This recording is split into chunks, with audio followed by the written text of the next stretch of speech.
తెలంగాణలో పోలీసులు తిరిగేతందుకు అది కూడా పెద్ద పెద్ద ఆఫీసర్లు తిరిగేతందుకు కమాండో జీపులు ఉండేటి. రాను ప్రతి స్టేషన్కు పెట్రోలింగ్ చేసేటోళ్లకు 2 గిల్ల బండ్లో 2, ఇనోవా కార్ 1, స్టేషన్ పెద్ద సార్ తిరిగేతందుకు ఇంకో కార్ ఇచ్చారు గవర్నమెంట్ వాళ్ళు.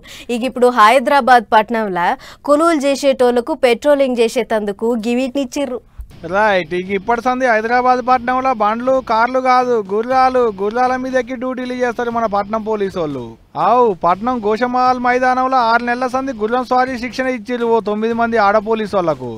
చూడలే గుర్రాల మీద ఎక్కి ఎట్ట స్వారీ చేస్తుర్రో, గుర్రాల మీద ఎక్కి ఎట్ట స్వారీ చేయాలి, రువ్వడి మీద గుర్రాలు ఉరికితే కింద పడకుంటే ఎట్ట జాగ్రత్త పడాలి, తవ్వెంట అడ్డంగా ఏమన్నా ఉంటే ఎగిరి ఎట్ట దుంకాలి అనేటాడి మీద గుర్రాలతోని పాటుగా ఇట్లా ఆడ పోలీసు వాళ్ళకు కూడా ట్రైనింగ్ ఇచ్చిర్రు ఈ తీరుగా. అయితే ఇయాల్టితోని వాళ్ళ ట్రైనింగ్ ఒడిసింది. అంటే ఇప్పటి సంది ట్రైనింగ్ తీసుకున్న ఈ అక్కలు గుర్రాల మీద ఎక్కి పెట్రోలింగ్ చేస్తారు అన్నట్టు పట్నంలో. ఈ పాస్ అవుట్ కార్యానికి పెద్ద చుట్టం లెక్కన పట్నం సిపి ఆనంద్ సార్ వచ్చిండు. ఆడ పోలీసు వాళ్ళు తీసుకున్న ట్రైనింగ్ ను వాళ్ళు గుర్రాల మీద ఎక్కి ఎట్ట పరుగులు పెడుతున్నారు అనేటిదంతా దగ్గరుండి చూసి మస్తు మురిసిపోయిండు సారు.